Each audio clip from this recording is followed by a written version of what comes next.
Le Niger félicité par l'Union africaine pour avoir été le premier à signer la Convention sur la coopération transfrontalière. C'était à travers un message envoyé le 3 décembre dernier au président de la République. La première dame, Dr Malika Issifou, présidente de la Fondation Tatalin Yali, a procédé hier à Goté au lancement de la campagne de sensibilisation de la lutte contre la fièvre Ebola. Précision dans ce journal. Commémoration ce jour 5 décembre de la 28e édition de la Journée internationale des volontaires sous le thème « Change le monde, devient volontaire ». Messieurs, dames, bonsoir. Merci de votre fidélité au programme de la H24. Bienvenue dans cette grande édition d'information. Je le disais tantôt dans les titres, l'Union africaine félicite le Niger pour avoir été le premier à signer la Convention sur la coopération transfrontalière. La présidente de la Commission de l'Union africaine, Dr Nkosazana Zuma, a envoyé un message le 3 décembre dernier au président de la République. Mais quelle importance pour la signature d'un tel document? De suite signaler que le Niger est le premier pays à signer cette convention appelée Convention de Niamey. Aussi, la ratification de cette convention tient son importance dans la diligence avec laquelle le Niger s'est engagé, comme ce fut le cas pour la signature de la table de la montagne. En tout cas, la présidente de l'Union africaine a félicité le Niger pour avoir franchi cette étape. Mieux, elle lance un appel aux autres États membres de l'Union africaine pour qu'ils fassent autant. Du coup, l'aura et l'image du chef de l'État nigérien prend de plus en plus de relief tant sur le plan national qu'international. Ces résultats et la constance dans la diplomatie efficace mais discrète du président Issoufou Mahamadou.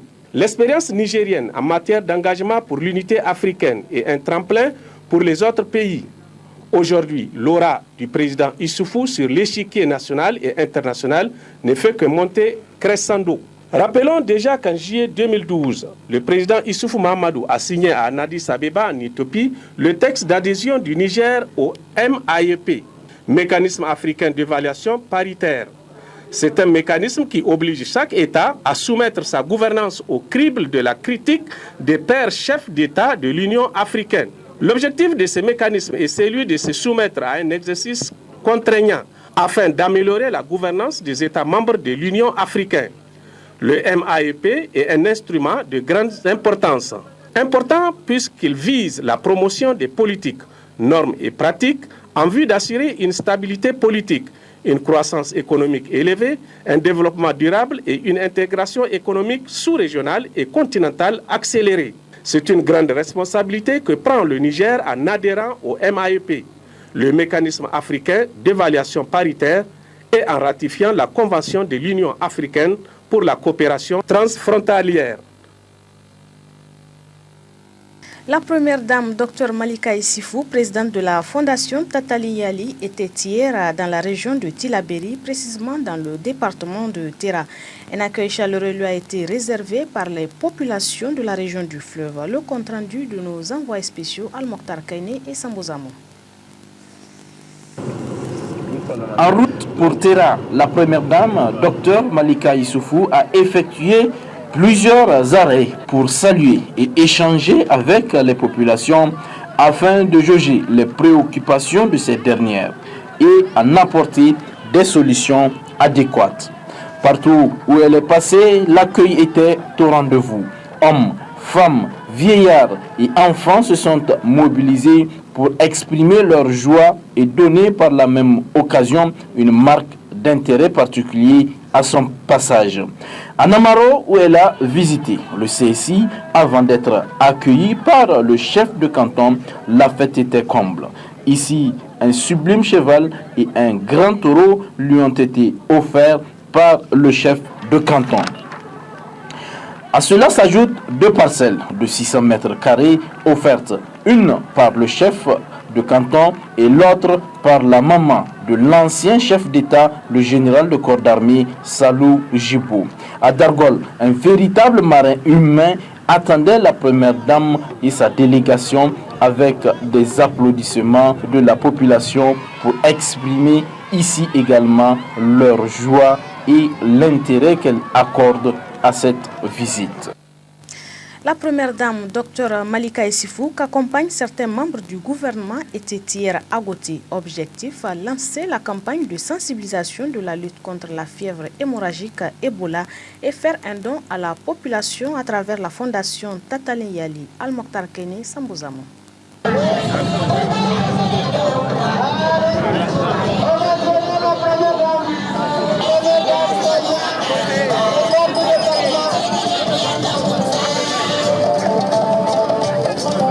Première étape de l'objet du déplacement de la première dame, Dr Malika Issifou. Une sortie qui a pour, entre autres raisons, la sensibilisation en milieu scolaire sur la lutte contre la fièvre à virus Ebola. Après le mot de bienvenue du maire de la commune, le ministre de la Santé publique a donné l'objectif principal de leur venue à Gauthier.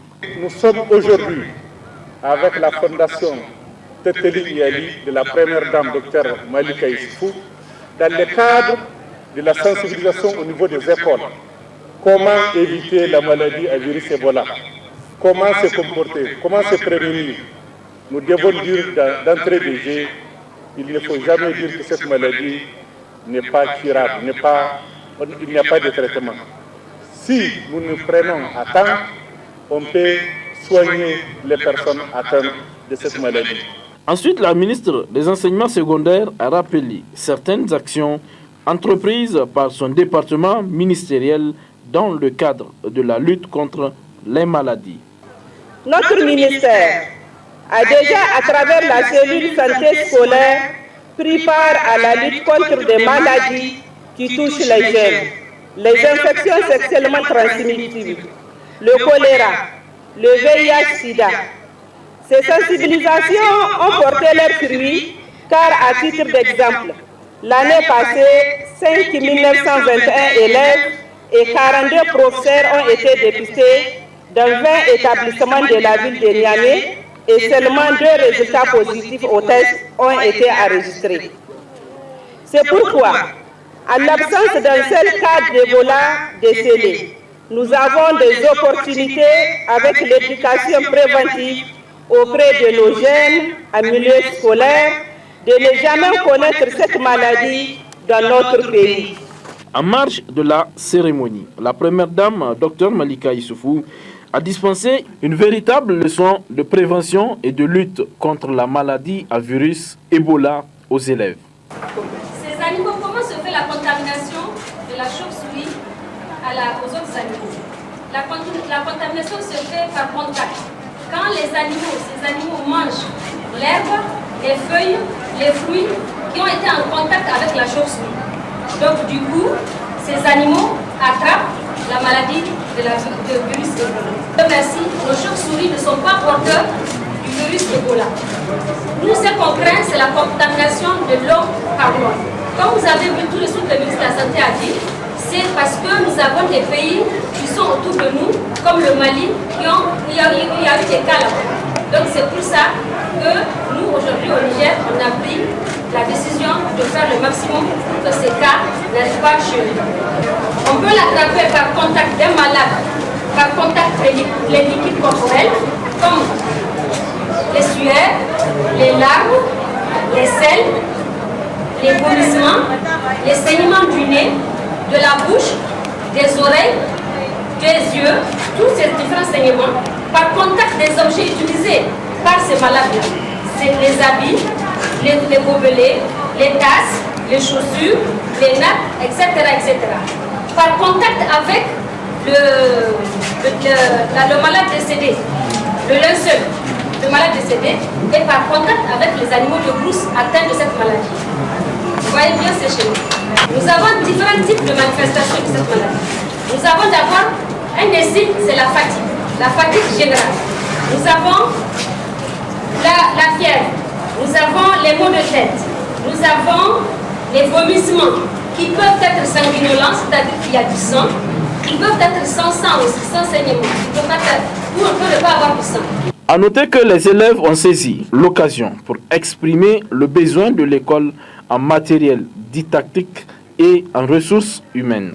La fondation Tatalin Yali de Malika Issifou a fait don de plusieurs tonnes de riz, maïs, sorgho, blé, pommes de terre, des motopompes, des moulins à grains, des moustiquaires, des lampes solaires et des médicaments d'une valeur de 200 millions de francs CFA au département de Terra. Après Gauthier, la première dame Malika Issifou et la délégation qui l'accompagne à Mi-Cap sur Terra où les populations ont organisé un grand meeting. Retrouvons nos envoyés spéciaux Al-Mokhtar Kaini et Sambouzamou.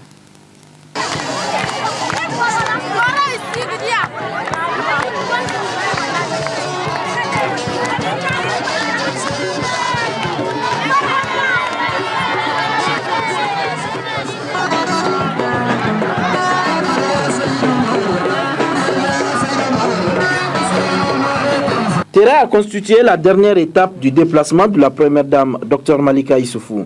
Accueil chaleureux, plein d'enthousiasme comme dans les précédentes localités, c'est cela qu'on lit à travers cette foule immense venue pour la circonstance. Le maire de Terra a pris de prime abord la parole pour souhaiter la bienvenue à Malika Issifou et la délégation qui l'accompagne. Hamidou Niandou a ensuite salué les actions de développement du gouvernement dans la commune de Terra, avant de revenir aux besoins des populations. Votre option fondamentale est la justice sociale. Votre conviction profonde est de voir l'ardeur de nos paysannes, de nos ménagères, de nos femmes, fonctionnaires, de nos élèves et étudiants, de toutes les femmes et de toutes les jeunes filles du Niger, avoir un impact tangible et continu dans la construction du Niger nouveau. Excellence, Madame la Première Dame, désir n'est pas réalité. Et l'œuvre accomplie reste particulièrement grande à la mesure de l'énorme retard injustement infligé à la femme nigérienne dans les circonvolutions inextricables des coutumes et des traditions tenaces d'un aliénat obscurantiste religieux, d'un analphabétisme presque intégral et d'un conservatisme quasi hermétique dans lequel, hélas, nous les hommes que nous sommes, ne sommes pas toujours étrangers par simple égoïsme, quelquefois si ce n'est pas pur instinct de domination. La représentante des femmes de Terra, Albishira Mohamed, a pour sa part salué la première dame pour cette marque qui va droit au cœur des femmes de Terra. Elle a également salué les actions salvatrices de la fondation Tatali Yali de Dr Malika Issifou qui œuvre pour le bonheur des populations. Après la cérémonie, la délégation de la première dame a rendu visite au chef traditionnel communément appelé Amirou Terra, qui a d'ailleurs offert à la première dame un magnifique tableau. Cérémonie de réception de 24 ambulances, cette fois-ci à Tawa, un appui propre de l'État nigérien pour l'ensemble des départements de la région. Et c'est le gouverneur qui a présidé cette cérémonie de réception à la tribune officielle. Le compte-rendu est signé Asman Amadou, Mahamara Biouseidou. 24 ambulances destinées à l'ensemble des départements de la région de Tawa. Un appui propre de l'État a fait l'objet de cette cérémonie à la tribune officielle en présence des autorités administratives et coutumières de la région pour réceptionner cet appui. Ces ambulances couvrent les besoins de la région, précise le directeur régional de la santé publique. Il s'agit d'un important don de 24 ambulances, on va dire un appui de l'État. Et c'est un appui vraiment qui est arrivé à point nommé, compte tenu des besoins qui ont été exprimés avec l'appui de bonne volonté au niveau de la région et avec l'appui aussi de certains partenaires et de l'État lui-même par le passé. Nous avons déjà un prérequis, nous avons déjà en fait déjà des appuis que nous avons eu par le passé. Et ce que nous venons de recevoir actuellement n'est qu'un complément à ce que nous avons déjà reçu. Donc actuellement, en termes de communes, on peut considérer que nous avons une couverture en ambulance de 100% de toutes les communes, les 44 communes. Et en tout cas, un patient quel qu'il soit, n'importe où il se trouve aujourd'hui dans la région d'Ottawa, peut facilement accéder au service d'une ambulance pour un référencement ou une évacuation sanitaire vers un centre où il pourra bénéficier des soins, en tout cas, dont il a besoin. Cela est extrêmement important dans le cadre, en tout cas, des efforts et du combat permanent que les autorités de la 7e République sont en train de mener pour pouvoir contribuer à la réduction de la mortalité maternelle et infanto-juvénile. Cet appui de l'État va renforcer le partenariat qui lie la direction régionale de la santé publique et Médecins du monde à travers le conseil régional au profit d'un bon résultat en matière d'évacuation sanitaire. Compte tenu du fait que nous sommes au niveau de la région en train de développer ce qu'on appelle un système de référencement, évacuation sanitaire avec l'appui de certains partenaires comme Médecins du monde, sous l'égide du Conseil régional d'Ottawa. Et je pense que cet appui de l'État va beaucoup contribuer au développement de ce système que nous sommes en train, en tout cas, dont nous sommes en train de faire l'expérience au niveau de la région d'Ottawa. Et c'est un système qui est étendu à l'ensemble de la région. Tous les 12 départements administratifs sont concernés. Et en termes de système de santé, les 8 districts sanitaires de la région, puisque pour le moment, nous avons 8 districts qui sont opérationnels. Les 4 districts sanitaires qui viennent en fait de naître sont encore sous le couvert des autres districts sanitaires. Cette initiative de l'État nigérien va sans nul doute améliorer les conditions de vie des populations du Niger en général, dans le domaine sanitaire, mais aussi de la région d'Ottawa en particulier. Cérémonie de commémoration de la Journée internationale des volontaires ce matin à la Maison des Jeunes et de la Culture Diado Sekou. Placée sous le patronage de la ministre en charge de l'aménagement du territoire et du développement communautaire, cette 28e édition a pour thème général « Change le monde, devient volontaire ». Le compte rendu est signé Rahia Sani et Moukaila Tidjani. Change le monde, devient volontaire. Thème central pour la commémoration de cette journée internationale des volontaires est un appel à chacun quant à sa responsabilité pour le développement des actions de volontariat à tous les niveaux.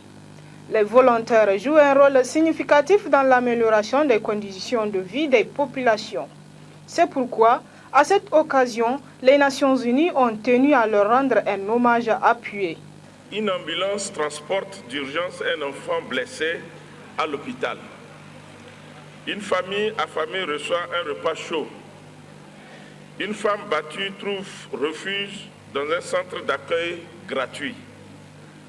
Dans les situations de souffrance humaine, partout dans le monde, des bénévoles font renaître l'espoir en donnant de leur temps et en mettant leurs compétences et leurs ressources au service de leurs semblables en détresse. La Journée internationale des volontaires est l'occasion de remercier les nombreux bénévoles qui agissent dans cet esprit de don et d'encourager les autres à suivre leur exemple. Lorsqu'un tremblement de terre détruit des maisons, des volontaires sont là pour prouver que la solidarité humaine, elle, résiste au choc. Aussi, avec le volontariat, le Niger pourra promouvoir un développement social durable. Par le volontariat, les Nigériens peuvent participer au processus de consolidation de la paix, de développement durable et de prise de décision. Le volontariat ouvre la voie au dialogue et à la responsabilité citoyenne. Comme vous le savez, l'ensemble du système des Nations Unies intervient en appui aux politiques et programmes des différents pays membres de l'ONU. Depuis la proclamation par l'Assemblée générale de l'Organisation des Nations Unies de l'année 2001 comme année internationale des volontaires, chaque année des progrès sont enregistrés à travers les efforts fournis par les volontaires. Les volontaires intervenant dans plusieurs domaines divers et variés, partout où les besoins sont exprimés, contribuent ainsi à appuyer les actions du gouvernement pour la renaissance du Niger et le bien-être de la population. Jeunesse et emploi au Niger, c'est le thème du forum dénommé Cluster Other Afrique qui s'est ouvert ce matin à Africa Hall. Organisé par Oxfam en collaboration avec Other Afrique et le CIPMEN, ce forum vise à stimuler l'innovation et l'entrepreneuriat des jeunes dans le développement durable. Un forum parrainé par le ministre de la Jeunesse et des Sports. Le compte-rendu est signé Halimoto Abdou et Sambouzamou. Après le Sénégal et le Cameroun, le Niger abrite depuis ce matin la 3e édition du forum Closer Osez Afrique sur le thème jeunesse et emploi au Niger, stimuler l'innovation et l'entrepreneuriat des jeunes dans le développement durable. Un forum qui a pour objectif d'identifier les thèmes porteurs d'intérêt pour la jeunesse nigérienne, de permettre à la jeunesse d'exprimer son potentiel entrepreneurial dans le domaine de l'agro-industriel, d'étendre l'environnement et l'éthique, mais aussi et surtout de partager les idées et encourager l'innovation et l'entrepreneuriat des jeunes. La politique du gouvernement, nous nous occupons actuellement, nous avons un projet de centres de jeunes, de les répartir dans l'ensemble du territoire, d'avoir 53 centres, de manière à répondre au mieux aux besoins de la jeunesse, en termes d'emploi bien sûr, mais également de santé, d'éducation. Les initiatives sont nombreuses en faveur de la jeunesse. On a parlé tout à l'heure du FIGEF qui s'est déroulé au mois de juin dernier à Niamey, mais également, vous l'avez vu, le sommet de la francophonie qui s'est déroulé à Dakar. À chaque fois, le thème de la jeunesse revient. Occasion pour le représentant d'Osez Africa Paris de faire une brève historique de son organisme qui a été créé en 2010. Osez, ça veut dire ouverture, solidarité, exemplarité et respect. Ce sont les valeurs que nous défendons. Et à partir de ces valeurs, on a décidé de mettre en place des actions comme celle-ci. C'est la 3e édition qu'on organise au Niger. Il y a eu avant le Sénégal, il y a eu le Cameroun. Et dans ces journées, on essaye d'avoir bien sûr l'expérience de personnes un peu plus, qui sont plus âgées et plus grands que nous, qui ont déjà travaillé, qui ont mis en place des choses. Mais ce qui est important pour nous, c'est que les jeunes qui viennent à ces événements puissent partir avec une expérience, un outil pour se dire, moi aussi, je peux oser à ma façon. Oser, ça veut simplement dire faire bouger les choses dans votre environnement, par une entreprise, par une association, et parce que c'est l'action de chacun d'entre vous qui va faire changer votre pays et notre continent. Un forum qui cadre parfaitement avec la stratégie jeunesse de Oxfam. Ce forum cadre parfaitement avec la stratégie jeunesse d'Oxfam, mais aussi avec le choix stratégique des autorités nigériennes de lutter contre la pauvreté à travers la promotion de l'emploi des jeunes, à travers l'agriculture familiale, mais aussi et surtout de faire en sorte que les Nigériens nourrissent les Nigériens par leurs propres efforts de production et d'organisation. 2 jours durant, les participants vont échanger et partager leurs idées sur le financement de l'entrepreneuriat afin de créer les conditions idoines à l'insertion professionnelle des jeunes et favoriser leur développement. L'ONG Action Jeunesse Emploi a procédé à Tillabéri à une formation en couture touareg et broderie au profit de 15 jeunes femmes issues du centre de formation professionnelle et féminine de Tillabéri. Une formation initiée du 24 novembre au 3 décembre 2014. Précision avec Amadou Abdou Ali, il est le coordinateur de la dite ONG. On vient juste de finir une formation en couture touareg et en broderie au profit du centre de formation professionnelle et féminine de Tillabéri, qui est effectivement une centre de référence. Cette formation a été financée par le Fonds d'appui à la formation professionnelle continue apprentissage du nom de FOFCA et effectivement exécuté par l'ONG AGEM qui a eu vraiment la pleine confiance auprès du fonds d'appui pour permettre quand même à ce que les apprenants identifiés au nombre de 15 puissent opérer en apprentissage et en perfectionnement, en broderie et en couture touareg. Cela les permettrait quand même non seulement de se perfectionner, renforcer leur capacité en matière d'apprentissage, mais aussi essayer de disposer d'un outil performant les permettant quand même d'accroître leur activité génératrice de revenus. Et nous sollicitons qu'au moins que les apprenantes à l'avenir puissent beaucoup faire profiter d'autres aussi de ces connaissances. À cet effet, on remercie beaucoup les autorités qui ont bien voulu nous accueillir au niveau de la communauté au niveau de la commune urbaine de Tillabéri, mais aussi les responsables du centre qui ont voulu bien mettre le centre à nos dispositions afin de mieux opérer cette activité de formation. Donc pour cela aussi, nous remercions beaucoup les formateurs qui se sont beaucoup fait distinguer, qui ont produit un module très excellent et qui ont, dans la pratique quand même, contribué à la compréhension et surtout à la bonne compréhension, je veux dire, de cette action de formation. Les étudiants de l'Université Abdou Moumouni de Niamey, notamment ceux de la faculté des lettres, ont tenu ce matin une assemblée générale. Objectif, décrier une nouvelle réforme instaurée depuis quelques mois au niveau de la faculté des lettres par le corps professoral. Précision avec le délégué des étudiants, Salha Kaila.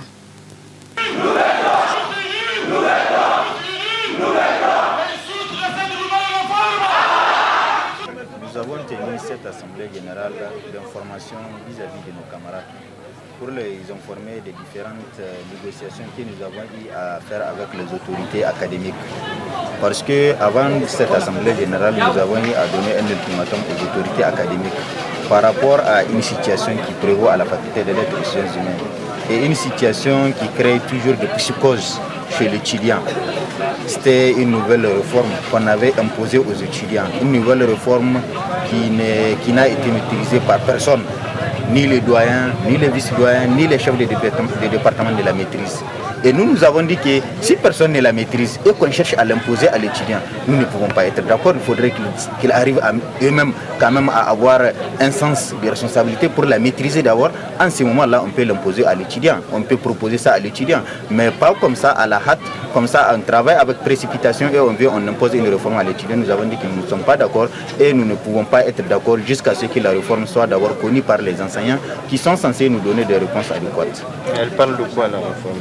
La réforme, elle est fondée sur le changement de curricula. Et dans la réforme, il y a des unités d'enseignement qu'on avait ajoutées. Il y en a d'autres qui ont été supprimées systématiquement.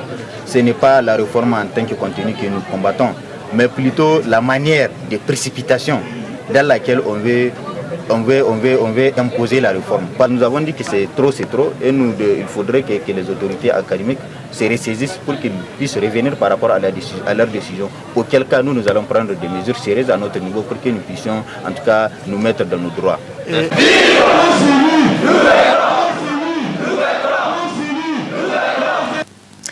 Lancement ce matin à Dosso de la boutique rénovée du service clientèle d'Airtel Niger. Cérémonie présidée par le secrétaire général du gouvernorat de Dosso en présence de la représentante d'Airtel et de plusieurs directeurs régionaux. Récit Aoussi Abdraman Seniaye. La compagnie de téléphonie mobile Airtel Niger au capital d'1,5 milliard vient de procéder à Dosso au lancement de sa boutique rénovée qui a pour but essentiel de créer la proximité avec sa clientèle et de mieux répondre à ses attentes et besoins. Dans le mot de bienvenue qu'il a prononcé à cette occasion, le premier vice-maire de la commune urbaine de Dosso a félicité Airtel Niger pour ses innovations et pour les multiples emplois qu'elle ne cesse de créer dans notre pays. La représentante d'Airtel a dans son discours affirmé que la rénovation de la boutique de Dosso et de toutes les autres déjà inaugurées à travers le pays entre dans le cadre de la droite ligne avec la politique de la proximité avec les populations nigériennes en général et les abonnés en particulier. Airtel relie les différentes populations nigériennes entre elles et au reste du monde en fournissant des solutions mobiles, accessibles, innovatrices et pertinentes. Airtel a fait de son credo la satisfaction continue de ses clients. Animé d'une ferme volonté à créer la proximité avec sa clientèle et ainsi à mieux répondre à ses attentes et besoins, Airtel a décidé de la rénovation de ses boutiques pour mettre ses points de contact au standard international, faire de ses abonnés son principal centre d'intérêt en leur offrant un environnement agréable, mettre à leur disposition les meilleurs produits et services. La rénovation de la boutique de Dosso aujourd'hui et toutes les autres déjà inaugurées à travers le pays entrent en droite ligne avec notre politique de proximité avec les populations nigériennes en général et nos abonnés en particulier.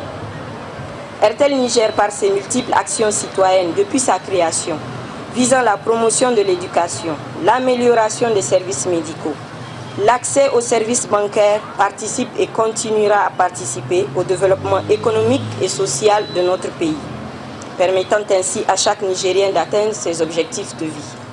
En prononçant le discours d'ouverture de cette cérémonie, le secrétaire général du gouvernorat de Dosso a dit que ce lancement coïncide avec les préparatifs de la fête du 18 décembre et que c'est l'opportunité pour RTL d'offrir des services de qualité à ses abonnés. La téléphonie mobile a fortement modifié en l'espace de 10 ans le mode de vie des populations nigériennes. En effet, grâce à la téléphonie mobile, le paysan de Durkou peut communiquer aisément avec celui d'Ayoru, qu'il aurait pensé auparavant.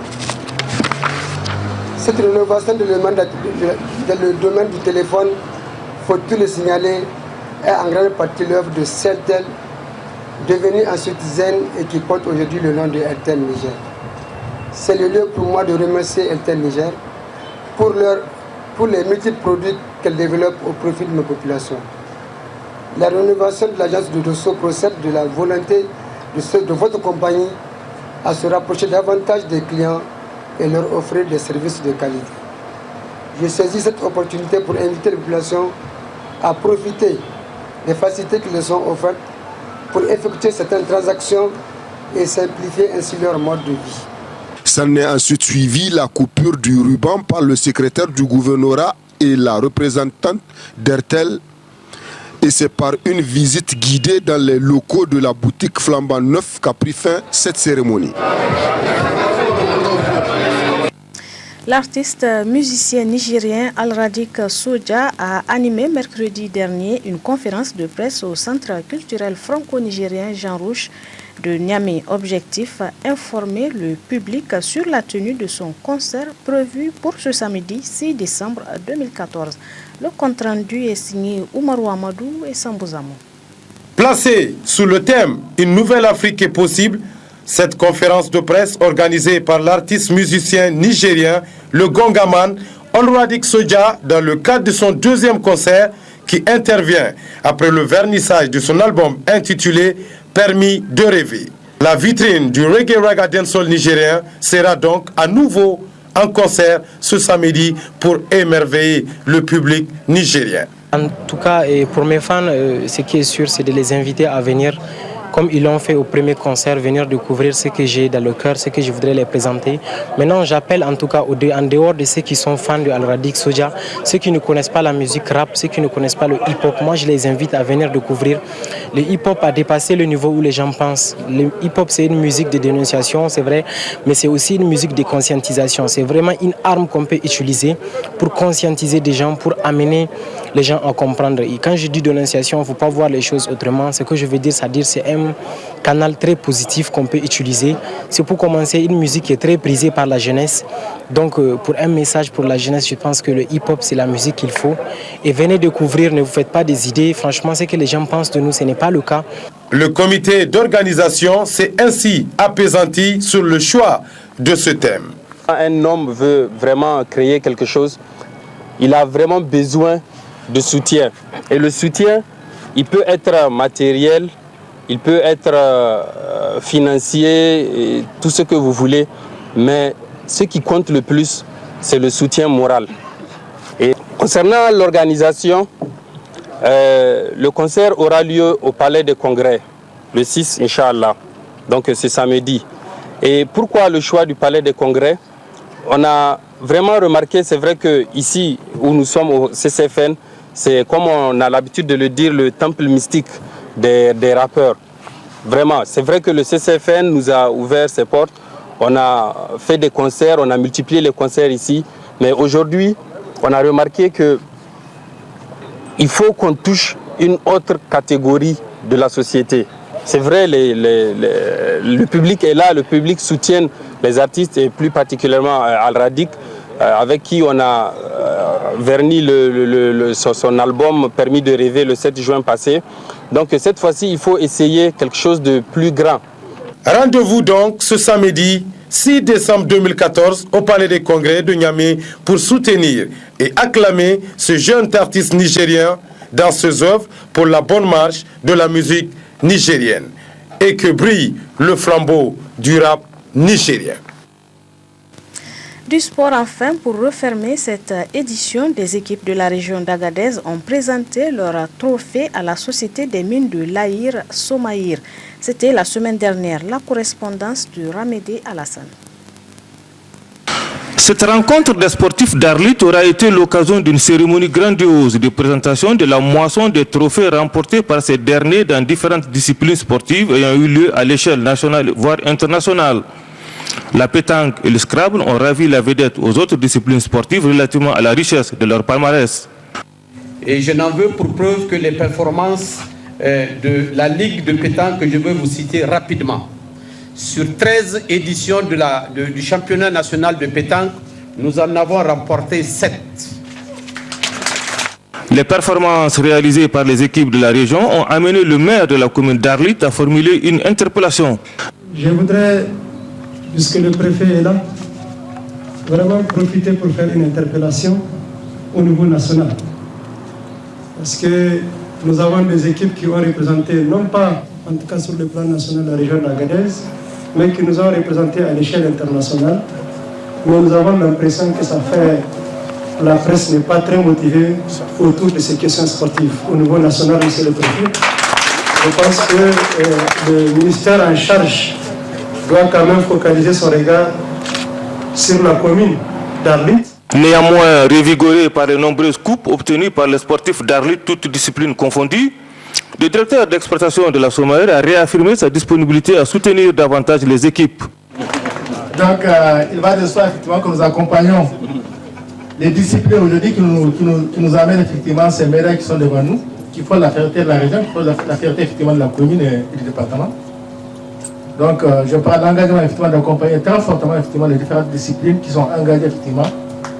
On nous ramène effectivement les équipes comme ça. Merci. En prenant la parole, le préfet d'Arlit déclarait que le département n'a pas seulement de l'uranium à offrir à la face du monde, mais aussi et surtout des jeunes pétris de talents qui ne demandent qu'un peu d'attention pour s'épanouir.